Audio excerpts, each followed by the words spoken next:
Egor Demin will be a lottery pick in the 2025 NBA Draft. This is Floor and Ceiling. Let's break him down.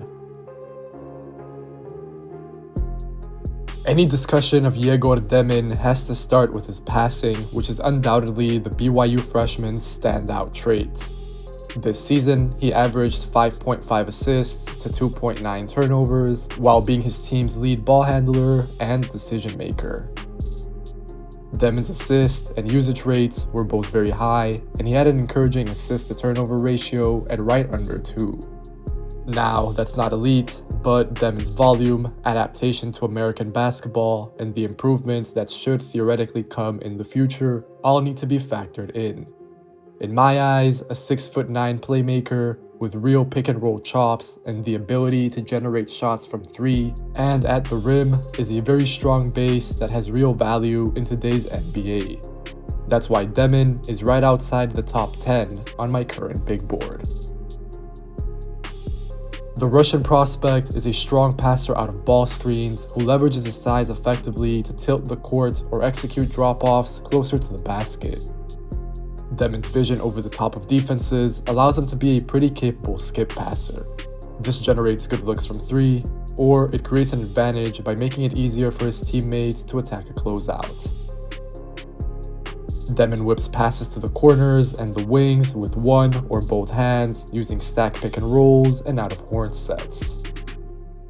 All of this is NBA material. So while I think it's fine to question the extent of Egor's ball handling and passing, I also think that it's very pessimistic to assume that someone who has always stood out due to that blend of decision-making and size will suddenly be unable to create any advantages as a playmaker in the NBA. Even though he's still 19, the weight and the placement on Demin's passes off the live dribble and when he picks up the ball already pops.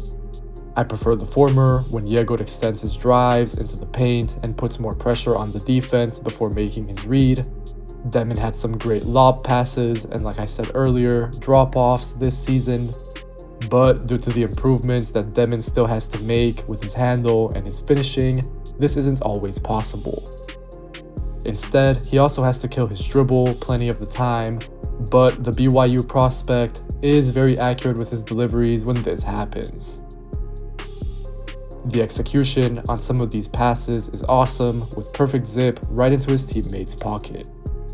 Usually, Demin will be executing these for the roller, and I value how he services his bigs at and above the rim. This is a good sign for his NBA future. That said, although I trust Demin's overall decision-making and passing reads, I have concerns over his space creation process. This affects Demin's facilitating and his scoring. It's fair to wonder whether Demin is truly a point guard or whether he's just a wing-sized ball handler. At this stage of his development, Egor almost always needs a screen to get past his defender. He finds it really tough to separate against his man in the half court, and when this happens and Demin fails to create an advantage, the Russian playmaker is guilty of forcing passes or simply overpassing. Demin's handle is functional, but only to an extent. It's also rigid, and Egor lacks shake outside of sometimes a crossover. In general, he won't break down defenders one-on-one, and he can't deal with ball pressure. This will be accentuated in the NBA, where defenders are smarter and more experienced, but also even bigger, stronger, and more athletic. All of this also bridges over into how the BYU freshman lacks enough leverage as a scorer. Often, Demin immediately wants to pass the ball instead of probing the defense, or just trying to put the ball in the hoop. Make no mistake, the Russian prospect has a hard time separating against defenders in the half court, but I also think that this is a bit overstated. If Demin gets a good screen, then he's capable of putting pressure on defenses when he gets downhill. Egor needs to keep revving up his aggression and his physicality, but at the end of the day, he is a 6'9" ball handler. Going forward, he still needs to get deeper paint touches more consistently, and he needs to become more comfortable at playing with and through contact. Still, Demin grades out better in the half court than other ball handling prospects like Con Knipple, VJ Edgecombe, or Boogie Fland, and similarly to Kasparas Jakučionis or Jace Richardson. All of these guys handle with different duties and roles, but like Demin, their NBA outcomes are predicated on creating and making on-ball decisions. This season, Demin made about 64% of his 110 shots at the rim, and he made around 62% of those attempts in the half court.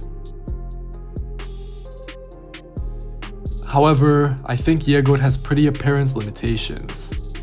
The most obvious one relates, once again, to his overall ball handling and space creation. Like with his passing, Demin can struggle to beat defenders off the bounce. He needs a screen, only really drives in a straight line, and even though he has size, he doesn't play with much physicality. Demin is a big ball handler, but he's reliant on scoop finishes, sometimes distant ones, which are easier for defenders to deal with. I think Egor can get up when he has a runway, but at the same time, he's not some super explosive athlete, and I feel like he still needs to get more from his size outside of his passing. Demin only had 11 dunks for the season, with just 6 against a set defense, and he only shot 2.5 free throws a night. Again, when you're a 6'9" ball handler, you should be creating more advantages than that. And then, as I just said, it shows that the functionality of Demin's athleticism is relatively limited still, despite his tools. As Demin heads into the NBA, another question that I have is how he'll fare in transition. When you watch Demin play, you think that the means are there to be a grab-and-go threat. However, I think the reality is kind of different still. An important part of this is that the college game is slower, but Egor only handled the ball in 22 transition possessions. That's low volume, so Demin is still relatively unproven. However, he also just didn't look that comfortable yet with some unforced turnovers, inaccurate passes, and rushed finishes. Demin needs to slow down in the open court, and he needs to embrace contact more often while adding some more flexibility to his process. At this juncture, it's almost always about his handle and size in line drives, but Egor should be looking to get craftier and more manipulative. To be clear, I think Demin will come around as an open court playmaker, both in terms of scoring and passing in transition, but this year's tape and numbers were lacking. I always say that Egor has the easiest comparison in this draft. It's Josh Giddey, but Giddey had shown more in transition at a similar stage. One crucial difference here, however, is that I buy Demin shooting more. Now, the numbers this season were not very good, and it's more than fair to have doubts about whether Demin can truly shoot. Those questions linger for myself as well. This year, the Russian prospect shot 27% from 3 and under 70% from the line. On just catch and shoots, Egor made about 30% of his shots, so these percentages are rough, but at the same time, some underlying signs give me reasonable optimism. Evaluating the numbers and the tape, the first thing that stands out is Demin's volume from downtown. Half of his shots were threes, and he took 9.9 triples per 100 possessions. Off the ball, this meant easy spot-ups, but also some tougher shots coming out of movement. Right now, Demin's off-ball value, if any, since it's slight, is gonna come as a shooter. I would be interested in using him as a cutter and as a screener more though, and it's worth pointing out that he added very little as a rebounder. But focusing on his shooting, I've been tracking Demin's three-pointers and free throws since 2021. Prior to BYU, the Russian playmaker had converted 33% of his threes and 76% of his free throws. Demin is not some lights-out shooter, and what I just mentioned was against lower competition, but I'm just saying that the sum of his numbers is actually kind of decent, and the willingness and the volume has always existed both on tape and on paper. More than anything, I feel like Egor can get into his own head about his shooting, and he's had his rough patches for sure, but he's by no means a non-shooter, and I genuinely believe that this is a leap that he can make. Demin's pull-up is also a very interesting question mark.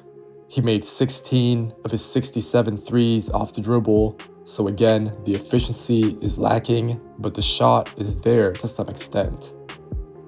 I'll be posting an article on my Substack soon with an even deeper dive into Demin's three-point shooting, but let's just say that I don't think his pull-up is a lost cause despite being a definite point of improvement. For now, Egor likes to get to a step back to his left, especially out of screens. Defenders will go under. This will happen in the NBA, especially early on as well.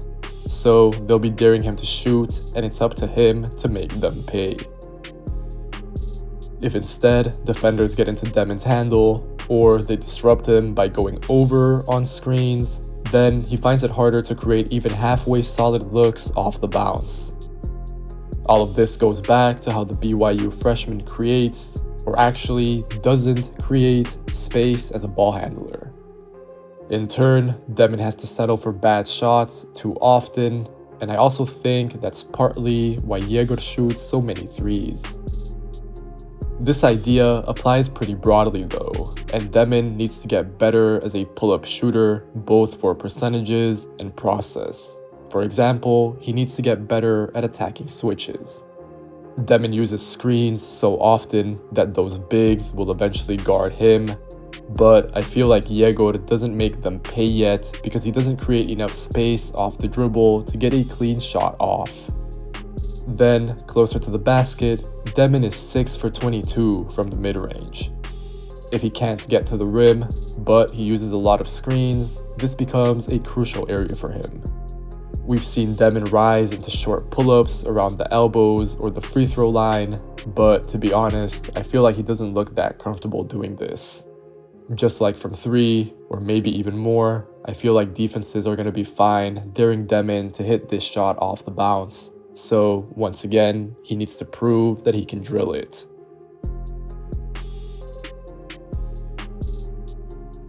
Egor Demin didn't have many defensive responsibilities at BYU, but his outlook on this end of the floor seems fairly straightforward. The positives are Demin's size, length, and feel.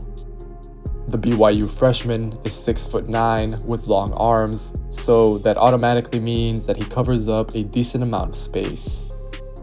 Remember, the average NBA player is 6'7", so Demin comes in with a base that already gives him some sort of heads up in a league that is increasingly tall and rangy. Demin has reportedly added some nice weight over the course of his freshman season as well, so that's encouraging.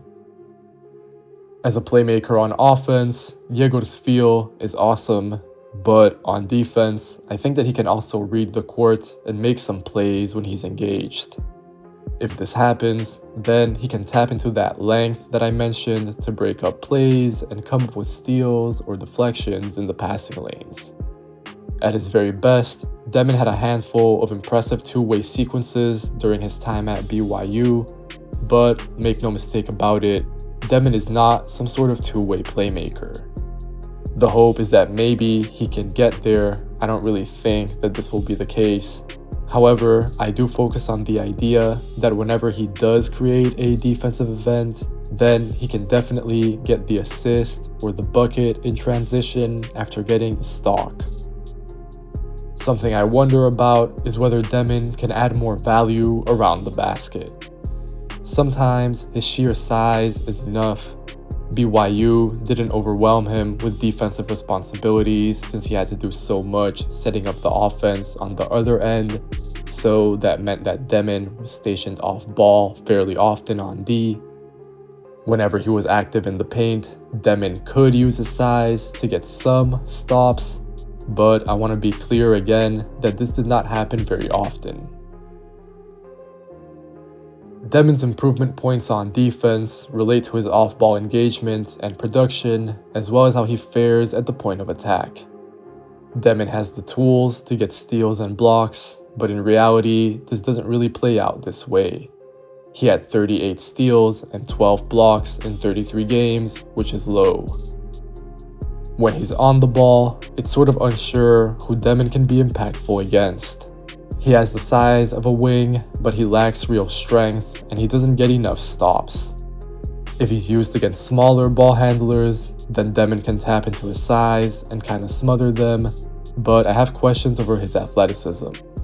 He has a higher center of gravity, and his foot speed will be slower than most guards, especially when he's in the NBA. Navigating screens also gives Demin issues, which again speaks to his strength, but also to his technique at the point of attack. Right now, I probably prefer the Russian prospect when he's helping off the ball. That's where he can get those stocks that we saw earlier, be it helping at the rim or flying around the perimeter. But in any case, his output and his process need to improve. Demin is guilty of gambling or ball watching, which is to be expected for his age and offensive responsibilities, but ultimately he needs to show and do more on defense.